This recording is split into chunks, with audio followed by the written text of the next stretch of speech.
Assalamualaikum warahmatullahi wabarakatuh. Alhamdulillah, alhamdulillahirabbil alamin. Wassalatu wassalamu ala sayyidil mursalin wa ala alihi wa sahbihi ajmain. Amma ba'd. Halo teman-teman, perkenalkan, nama saya Ila Takilah. Saya mahasiswa Ilmu Al-Qur'an Tafsir semester 7, jurusan Ilmu Al-Qur'an Tafsir, Fakultas Usuluddin Adab dan Dakwah, tahun angkatan 2017-2018. Pada kesempatan kali ini, saya akan sedikit berbicara mengenai hidup bersama Al-Quran. Manusia tidak ada artinya tanpa Al-Quran. Al-Quran adalah ruh bagi kita, seperti ikan yang membutuhkan air. Manusia akan menderita tanpa Al-Quran, sekalipun hidup dalam fasilitas yang sangat lengkap. Di Amerika, 80% alkoholik, dan semua fasilitas hidup itu telah terpenuhi. Akan tetapi, ada satu hal yang hilang dan yang mereka cari. Apakah itu? Jawabannya yaitu mereka tidak mempunyai Al-Quran. Berbeda lagi, ada suatu pengungsian umat Islam yang rumahnya hancur karena perang, mereka tetap masih bisa bahagia. Pandangan mereka tidak kabur, pandangan mereka tidak kosong, dan hidupnya selalu bermakna. Kenapa seperti itu? Karena mereka hidup bersama Al-Quran. Nah, pada kesempatan kali ini, saya akan memberikan informasi mengenai bagaimana cara kita bisa hidup bersama Al-Quran. Yang pertama, perbaiki niat. Menghafal Quran itu niatkan karena Allah. Jika karena Allah, maka ia akan terus konsisten, karena tahu Allah mengawasinya, sehingga ia akan berakhlak seperti Al-Quran. Jangan jadikan Al-Quran sebagai tujuan duniawi. Kalau ingin hafal Al-Quran, hafalkanlah karena Allah, bukan karena ingin dipandang manusia. Ingat, jangan jadikan Al-Quran sebagai tujuan duniawi. Dalam hadis Bukhari, dikatakan ada 3 orang yang pertama dibangkitkan di hari kiamat, akan tetapi langsung dilempar ke neraka. Siapakah mereka itu? Yang pertama, seseorang yang menginfakkan hartanya siang malam, namun ternyata hanya karena ingin dibilang orang dermawan. Yang kedua, ahlu Quran, namun ternyata hanya karena ingin dipuji orang. Dan yang ketiga, Allah memberikan kekuatan jasmani, kesehatan, tetapi ternyata ingin dibilang pahlawan dan pemberani. Na'udzubillah min dzalik. Poin yang kedua, sedikit tapi maksimal itu lebih baik. Jangan ingin menghafal Al-Quran tetapi dengan kilat, atau yang sering kita kenal dengan hafid kilat. Hafid itu tartil, memberikan huruf masing-masing.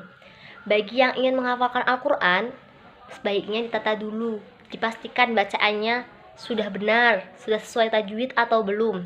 Sedikit tapi maksimal itu lebih baik daripada banyak tapi tajwidnya masih belepotan. Itulah mengapa Allah berfirman, A'udzubillahi minasyaitonirrajim, Bismillahirrahmanirrahim, Warattilil Qur'ana tartila, al-ayah. Bacalah Al-Quran dengan tartil. Yang ketiga, Al-Quran adalah akhlak. Dibanding menghafal, yang paling penting justru memahami hakikat dan mempraktekkan isi Al-Quran dalam kehidupan. Di zaman Rasulullah, tidak semua sahabat hafal Al-Quran. Salah satunya adalah Khalid bin Walid. Beliau panglima perang yang sangat hebat, tapi bukan hafid.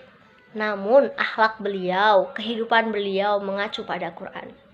Ada juga contoh lain, orang yang hafal Quran, tetapi dalam kehidupannya tidak berpedoman pada Quran, dan malah mereka tidak beriman.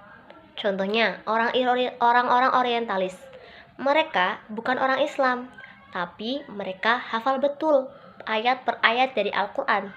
Bahkan mungkin hafalan mereka lebih kuat dari hafalan kita. Tetapi mereka hafal Al-Quran dan tidak berpedoman dan berakhlak seperti yang dicontohkan dalam Al-Quran. Ada juga para penghafal Al-Quran, tetapi mereka mabuk, zina, koruptor, pelaku maksiat, dan tidak sedikit jumlahnya. Kenapa itu terjadi? Karena mereka tidak memahami dan membawa Al-Quran dalam kehidupan sehari-harinya. Yang keempat, itu harus diulang-ulang. Menghafal Al-Quran itu teknis. Ada penelitian bahwa sesuatu yang bisa dihafal apabila diulang-ulang hingga 20 kali, karena data yang kita hafal itu akan dipindah dari otak kanan ke otak kiri. Para peserta hafidz banyak yang sebenarnya tidak ada niatan untuk menghafal. Tapi karena bapak ibunya sering memperdengarkan secara berulang-ulang, sehingga pada akhirnya mereka hafal ayat per ayat dalam Al-Quran. Itu karena pengulangannya.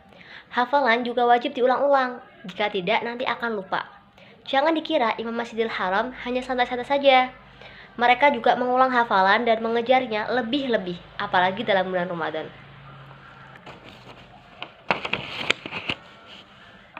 Kalau merasa dirinya terlalu berat dalam menghafal Al-Quran, maka prinsipnya kayak makanan. Tidak perlu sesuah besar. Pakai teori 3 jari. Ayat yang panjang dipotong jadi 3. Jadi diulang-ulang terus hingga di luar kepala kalau sudah ditambah lagi ayatnya. Seperti itu ya teman-teman. Itulah cara dan tips bagaimana kita bisa hidup bersama Al-Quran. Bagi para penghafal Al-Quran, bagi yang mau menghafalkan Al-Quran, tetap semangat ya. Ingat, menghafal Al-Quran hanya karena Allah, bukan karena ingin dipuji oleh manusia. Ingat ya. Dan ketika menghafal Al-Quran, jangan lupa murojaahnya, diulang-ulang secara istiqomah. Sekian dari saya. Terima kasih. Wassalamualaikum warahmatullahi wabarakatuh.